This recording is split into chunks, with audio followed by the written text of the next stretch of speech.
کہ جنہوں نے اس کا پنجابی زبان میں ترجمہ کیا، اور ہم آج اور ہمارے آنے والی نسلیں جو ہیں وہ اس زبور کو اسی طرح سے گاتی رہیں گی۔ خدا ان کی تعریف ہو۔ اور آئیے ہم خدا ان کے زندہ پاک کلام کی تلاوت کی طرف چلیں، اور آج ہمارے ساتھ مسز انیتا سلمان موجود ہیں، اور آج ہم ان کے وسیلے سے خدا ان کے زندہ اور بزرگ کلام کی تلاوت کو سنیں گے۔ تھینک یو بھائی صاحب۔ ہمارے لیے آج کا پیغام یوحنا کی انجیل، اس کا 16واں باب اور اس کی 13ویں آیت۔ لیکن جب وہ یعنی روح حق آئے گا تو تم کو تمام سچائی کی راہ دکھائے گا، اس لیے کہ وہ اپنی طرف سے نہ کہے گا، لیکن جو کچھ سنے گا وہی کہے گا، اور تمہیں آئندہ کی خبریں دے گا۔ خداوند کے پاک کلام پڑھے اور سنے جانے پر خداوند کی برکت ہو، آمین۔ خدا ان کا بزرگ کلام پڑھا اور سنا جانا ہم سبوں کے لیے برکت کا باعث رہے، اور آئیے اپنے سروں کو خدا ان کے حضور جھکائیں اور دعا کریں۔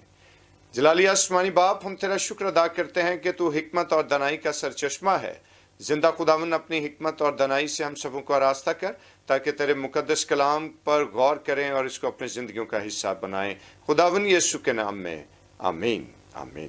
خدا ان کی پرستش ہو دوستو، اور اس کی تعظیم ہو۔ اور آج بڑی ہی خوبصورت آیت جو آپ لوگوں کے لیے تلاوت کی گئی، اور اگر ہم نے بغور اس آیت کو سنا ہے تو یہ آیت اصل میں خداوند یسوع مسیح کا ایک بڑا ہی خوبصورت وعدہ ہے اپنے شاگردوں کے ساتھ، بالخصوص اور بالعموم ہر اس شخص کے ساتھ کہ جو مسیح پر ایمان رکھتا ہے، یعنی روح حق کی آمد کا وعدہ۔ اور جس طرح سے خداوند کے بزرگ کلام میں ہم نے ابھی سنا اور ابھی دیکھا کہ خداوند یسوع مسیح جو ہیں وہ اپنے شاگردوں کو یہ بیان کرتے ہیں کہ روح حق آئے گا، اور وہ کیا کرے گا کہ وہ تمہیں حق کی تعلیم دے گا، اور تمہیں آنے والی خبروں کی بابت بیان کرے گا، اور تمہیں آنے والے وقت کی خبریں دے گا۔ اور دوستو، خدا ان کی تعریف کرتے ہیں کہ روح حق جو ہے، جس کو ہم روح القدس کے نام سے پہچانتے ہیں، میرے دوستو یہ ایک ایسا بڑا وعدہ ہے المسیح کا کہ جس پر ہمارا ایمان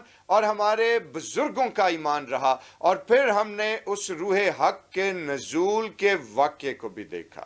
اور جس وقت ہم خدا ان کے کلام کو دیکھتے ہیں تو خدا ان کا کلام ہمیں یہ بات بیان کرتا ہے کہ یہ ایسے موقع پر خداوند یسوع مسیح کا وعدہ اپنے شاگردوں کے ساتھ ہوا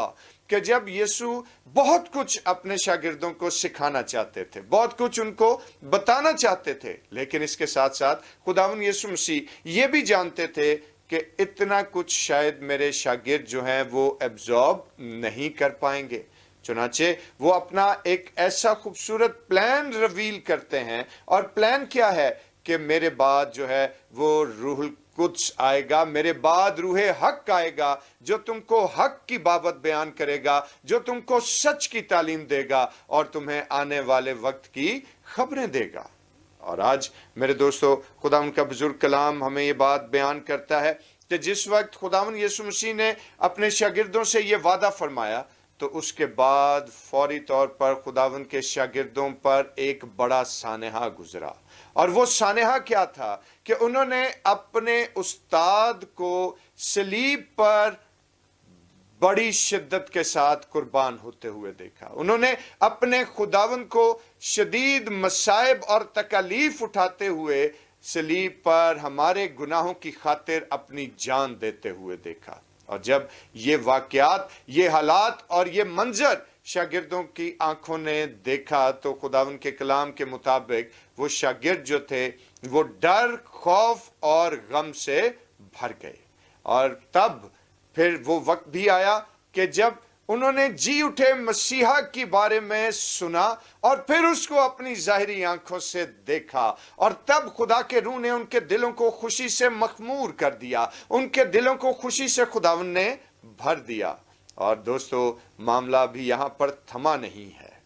اور تب خداوند کا ایک اور وعدہ ان کی زندگی میں آتا ہے۔ اور اگر ہم پھر سے مقدس متی رسول کی معرفت لکھے گئے انجیلی بیان کے 28ویں باب کو دیکھیں تو وہاں پر خداوند یسوع مسیح نے ان کے ساتھ پھر سے اسی وعدے کی تجدید کی کہ میرے بعد روح القدس جو ہے وہ آئے گا، میرے بعد روح حق آئے گا، جو تم پر اپنا کرم اور اپنا رحم کرے گا، جو تم پر اپنی شفقت کا ظہور فرمائے گا۔ اور دوستو پھر ہم اس بات کو دیکھتے ہیں کہ بالآخر وہ وقت آن پہنچتا ہے عید پینتیکوس کے روز کہ جب روح القدس کا روح حق کا باقاعدہ نزول ہوتا ہے، اور تب جب روح القدس نازل ہوتا ہے تو میرے بھائی میری بہن اس وقت ہم جانتے ہیں کہ وہ ڈرے سہمے ہوئے شاگرد جو ہیں وہ روح کی خوشی سے بھر گئے، اور وہ پطرس جو کل تک انتہائی خوف اور ڈر کی حالت میں